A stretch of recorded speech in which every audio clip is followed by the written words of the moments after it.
So we do have some questions here, and I'll just kind of go through maybe randomly ask some of the questions, and then they come up with some responses.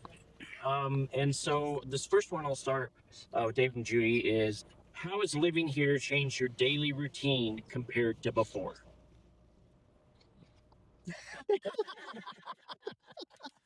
Some things don't change. You can have your answers too. Oh, well, everything changes. Um, it was very hard to make a decision for me to get my head around moving into a building that has apartments and an elevator. You walk onto a floor and you walk down to a door that goes into your apartment. I have never in my life lived outside of a private home with a yard and etc. And the idea of moving into a building with an apartment and an elevator like this is just so foreign to me that I couldn't imagine it. And over the last, 3 or 4 years, when we began to think about the idea that we should downsize and move into a smaller place. And then with my daughter suggesting to me that she's heard about a senior place going up a few blocks away from her, thinking that maybe this is something that we should consider, I kind of rolled my eyes and thought, honey, we're not ready for anything like that. We're not there yet. When my husband fell off of his ladder, changing light bulbs in the house, I began to think about it. And when we came up here to look at the apartments a year later, I began to think about too soon is going to be better than too late. And it wasn't long before I realized that I would actually be giving a really big gift to my children if we made this move in our life now than waiting too long when they would have to move us and sell the house and decide what to get rid of and pick out where we would live and go through our drawers and our papers and our,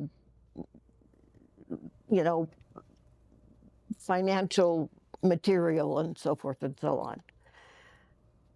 And we were thinking, I privately was thinking that way. And we had been going around visiting these various places here in town and visiting some places in Scottsdale where we were from for 20 years. We just moved here from Scottsdale after living there for 20 years. And at one of them, in a setting like this where they were trying to give us the opportunity to meet other residents, some woman finally got up from the table after listening to the back and forth, just like this, and she just looked down at me and she said, "Just do it." Perfect. And I let that roll around in my head for another year. And we just did it a year and a half ago. And we love it. Well, thank you, Judy. That's very. David, do you have anything to add with that? Yes. It happened that I was in the medical equipment business for close to 40 years, and I had many occasions to see clients who were living in senior housing, and I sort of felt a bias against it because This place is full of old people. And here I was, a young 45 years old, and I had this irrational, if you will, bias. Um, and then after falling off the ladder and injuring myself, um, the idea of not having to deal with maintenance issues, and also the fact that we lived in a lovely community, but it was a standalone condo, and it wasn't like living in a place where there were lovely people to talk with. And ultimately, my conclusion was it's not the building, although it's a brand new building. Not the building, it's the people. And that has made all the difference in the world. When meal times or other times, we have wonderful conversations. Uh, Folks are all different kinds of walks of life, education, travel, whatever. Everybody has an interesting story, and it's fascinating. We've been here for well over a year and a half now, permanently relocated, and every day is an interesting day. Thank you, David. Jackie, let's see. For you, well, just to kind of partner on that, how would you describe the community here? Well, he said it beautifully. It's not the building. It feels like family. I've met the most interesting and fascinating people. They have different stories, but every day it's kind of an adventure to meet someone and see. And the staff's attitude make us feel warm and welcome and help us in any way that they can. And that's been a real blessing and a little bit of a surprise because, like you, if you've always lived in your own home, you didn't realize this wonderful element was here. And it's my children are very happy that I'm here. I feel safe, and I'm happy that they know where I am and they can track me down. Don, I know you brought some show and tell. So if you can share a memorable moment or friendships that you've made here. Well, there's one right sitting next to me. My daughter Robin is the director of independent living here, so she's not only the boss of all of us here, but she's my boss too. But she, There you go. yeah. What I used to say when I was running the track meets and the kids were all out there, about 1,500 of them, I would say, tasting, yum, yum, yum, yum. But anyway, sitting next to Gail, she said, "Dad, do you know that there's a resident here in the building that was on the Olympic relay team of 2002 from Greece all the way to Salt Lake City?" And I said, "No, yeah, it's Gail Bush, and she was in Denver." Well, I was in Colorado Springs, and I was waiting for the torch to be lit, and a paraplegic person in a wheelchair come running up, and his uh, torch was mounted right on his wheelchair. And so I took my torch and lit it, and we went jogging up the street. And lo and behold, I find out that Gail, right up here in Denver, it went right on through here to Denver and on to Salt Lake City. So that was our connection, right, Gail? That's right. And then every year we have an Olympics here. You might have seen the big placard they have down in the bistro room, and it shows Gail and I with our torch, and so we walk around the patio with the rest with the music each year with the Olympic torch. So that was a real big connection that I had with Gail, and then another connection was with Barbara Johnson's husband, late husband Glenn. we were asked to meet with another couple in an apartment. And so there was 4 of us there, and we were talking about where we're from. And I said, well, I was from Illinois, my wife and I. And we talked about Chicago. And then somehow we got into swimming. And I find out that Glenn, her late husband, Glenn, was on the same swim team that I was on when we were 11 and 12 years old in at the Wilson Avenue YMCA, which of course my last name is Wilson. And the kids always say, does your dad own the Y here? I said, no, no, no.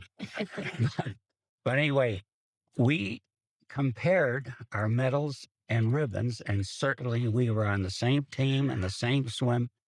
I was a freestyle, it's a sprinter, and he was a little more versatile. He did the butter, back, and free, and and he also was a diver. Well, we took our medals out, and the thing that was interesting, and Gail wrote this up in the newsletter, was that I didn't realize this, but during World War II, with the shortage of medals, they went to ribbons. So we started with medals, and then when the war was going on, we had ribbons. So we had our picture taken with all our medals and ribbons, and that was a real connection. Yeah. Nice. Yeah. It's cool. Wow. Well, That Gail, is welcome back fabulous. from math class.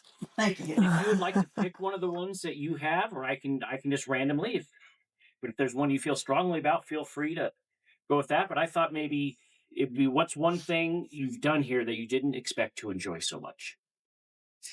That's an easy question to answer. That's writing the newsletter.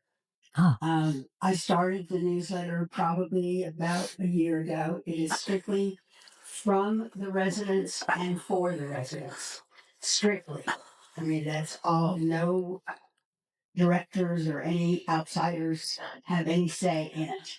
So I have people that have volunteered to help, and they write articles on either places around here that are nice places to go eat or get your nails done or whatever. Or they write about the residents. As everybody has said, they all have different stories and good stories. So we have an article on many, many residents. And then we also interview some of the staff and have some information on them to know what their background is.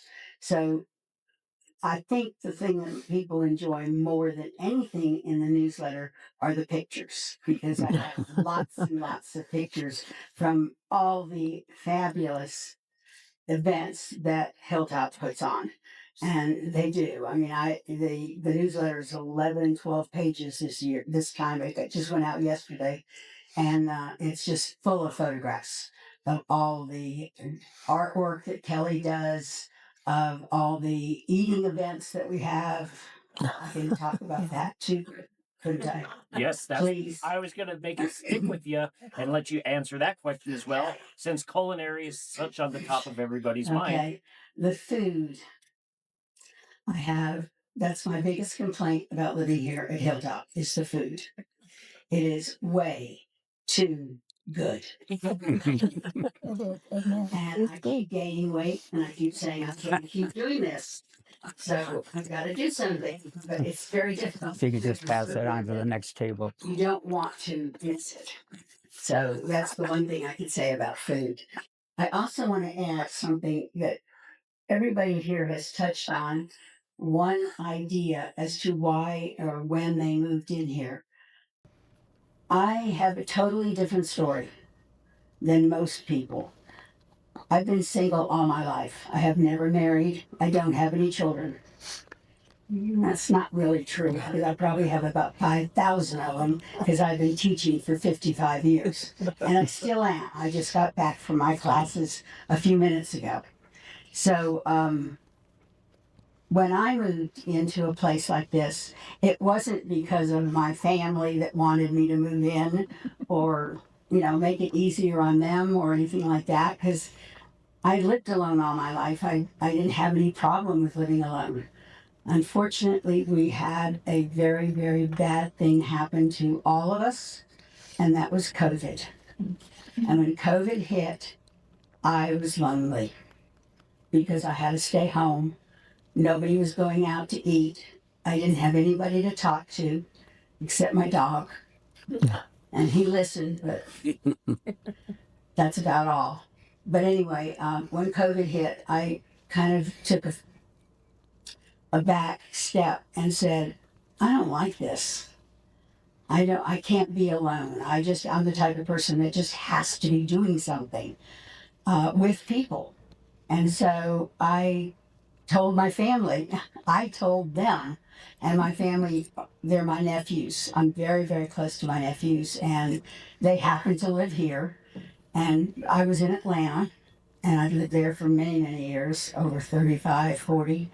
And I told them that I wanted to find a senior living place that because I wanted people around. I wanted to socialize. And so one of my nephews said, they're building one right near me. And I went, oh, I wasn't even thinking of going to Denver. I was thinking of looking in Atlanta. And they said, no, you got to go come see this place.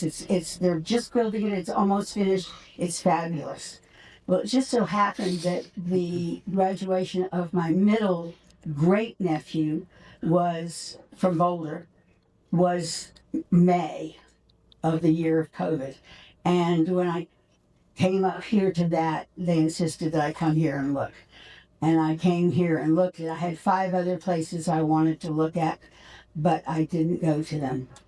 As soon as I walked in, and my sister-in-law came with me, she said, I would want to live here, and I don't need to be in a senior home yet.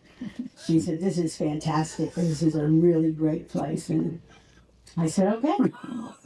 And so here I am.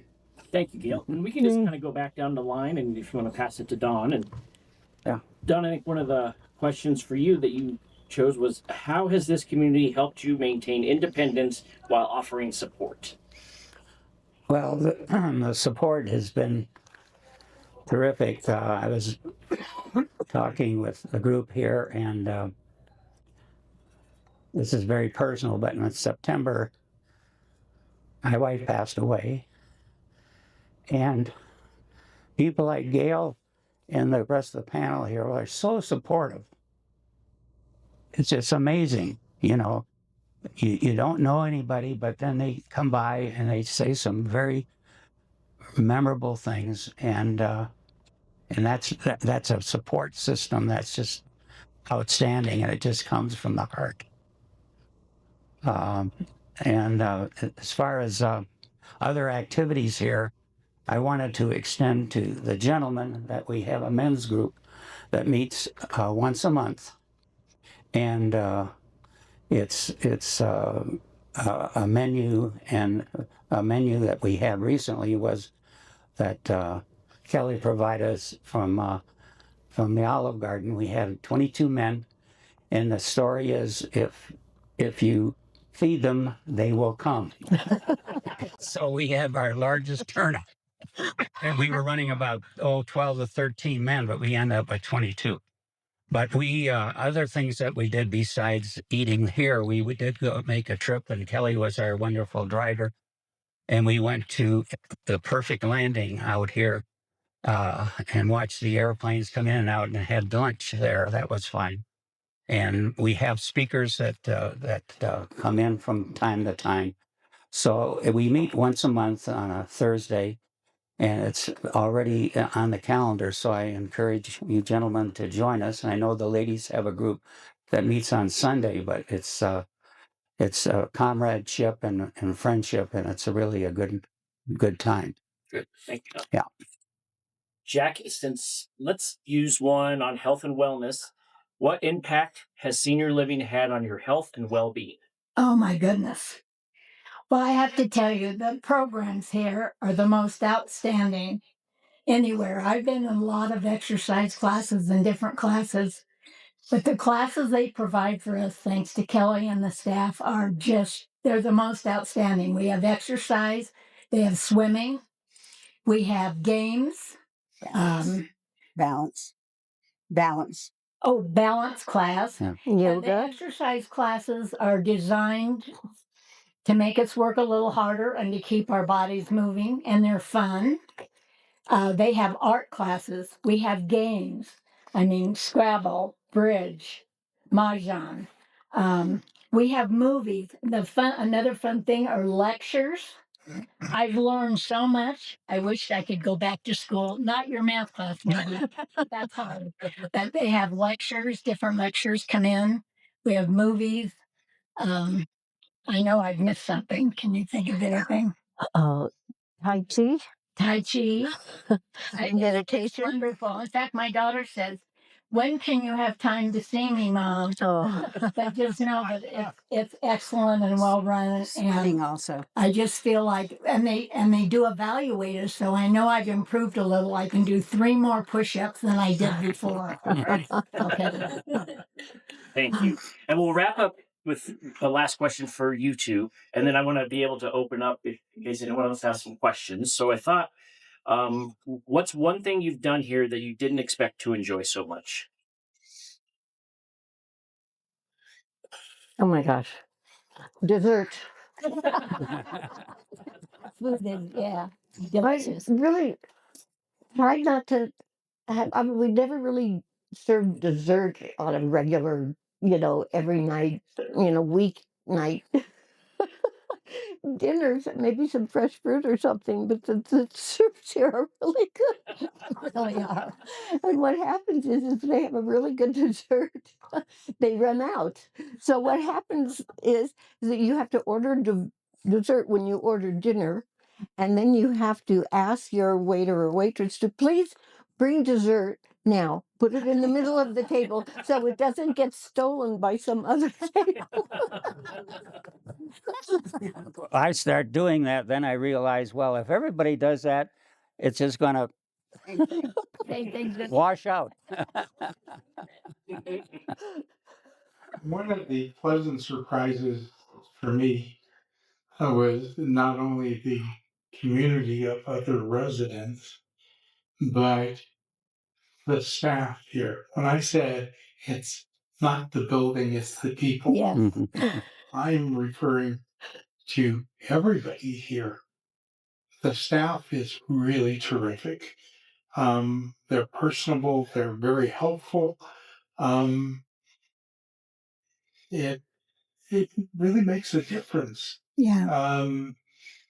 And it's always a pleasure to be here in the dining room because the staff remembers largely your name and your preferences for drinks, for how they manage to know that I like a straw with my iced tea and either sweet and low or one of the other colorful packets.